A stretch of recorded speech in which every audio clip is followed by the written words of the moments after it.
ನಿಂಪನೆ YouTube ಚಾನಲಿಗೆ ನಿಮಗೆಲ್ಲ ಸ್ವಾಗತ. ನಾನಿವತ್ತು ತೊಗರಿಬೇಳೆಯ ಪಾಯಸವನ್ನು ಮಾಡಿ ತೋರಿಸ್ತಾ ಇದ್ದೀನಿ. ತೊಗರಿಬೇಳೆಯನ್ನು ಬೇಯಿಸಿ ಇಟ್ಕೊಳ್ಬೇಕು. ನಾನು 1 ಪಾವಷ್ಟು ಆಗುವಷ್ಟು ತೊಗರಿಬೇಳೆನ ಬೇಯಿಸಿದ್ದೀನಿ. ಅದಕ್ಕೇ ಬೆಲ್ಲ ಹಾಕುವಂಥದ್ದು.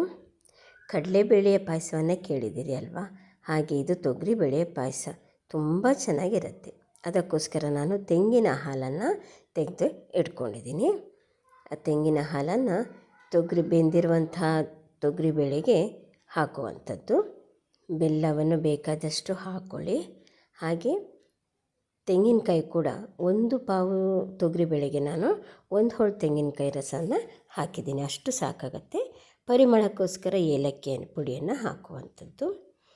ಹಾಗೆಯೇ ಸ್ವಲ್ಪ ಪಾಯಸ ದಪ್ಪ ಆಗಲಿ ಅಂಥೇಳಿ ಸ್ವಲ್ಪ ತೆಂಗಿನ ಹಾಲಿಗೆ 1 ಚಮಚ ಆಗುವಷ್ಟು ಅಕ್ಕಿ ಹಿಟ್ಟನ್ನು ಬೆರೆಸಿ ಪಾಯಸಕ್ಕೆ ಹಾಕಿದ್ದೀನಿ. ಸ್ವಲ್ಪ ಪಾಯಸ ದಪ್ಪ ಆಗುತ್ತೆ. ತೊಗರಿಬೇಳೆ ದೇವರ ನೈವೇದ್ಯಕ್ಕೆ ತುಂಬ ಉತ್ತಮವಾಗಿದೆ. ಹಾಗೆ ರುಚಿಯೇ ಕೂಡ ತುಂಬ ಚೆನ್ನಾಗಿರುತ್ತೆ. 1 ಚಮಚ ಆಗುವಷ್ಟು ತುಪ್ಪವನ್ನು ಹಾಕುವಂಥದ್ದು. ಹಾಗೆಯೇ ಗೋಡಂಬಿ ದ್ರಾಕ್ಷಿಯನ್ನು ತುಪ್ಪದಲ್ಲಿ ಹುರಿದು ತೊಗರಿಬೇಳೆಯ ಪಾಯಸಕ್ಕೆ ಬೆರೆಸುವಂಥದ್ದು. ತುಂಬ ಚೆನ್ನಾಗಿರುತ್ತೆ ತೊಗರಿಬೇಳೆ ಪಾಯಸ. ತೊಗರಿಬೇಳೆಯಿಂದ ಸಾರು ಮಾಡ್ತೀವಿ ಅಲ್ವಾ, ಅಡುಗೆಗೆಲ್ಲ ತೊಗರಿಬೇಳೆ ಬೇಕೇ ಬೇಕು. ಆದರೆ ಮೊದಲನೇ ಬಾರಿಗೆ ನಾನು ಇವತ್ತು ತೊಗರಿಬೇಳೆಯ ಪಾಯಸವನ್ನು ಮಾಡಿದ್ದೀನಿ. ದೇವರ ನೈವೇದ್ಯಕ್ಕೆ ಅಂಥೇಳಿ ಮಾಡಿದ್ದು.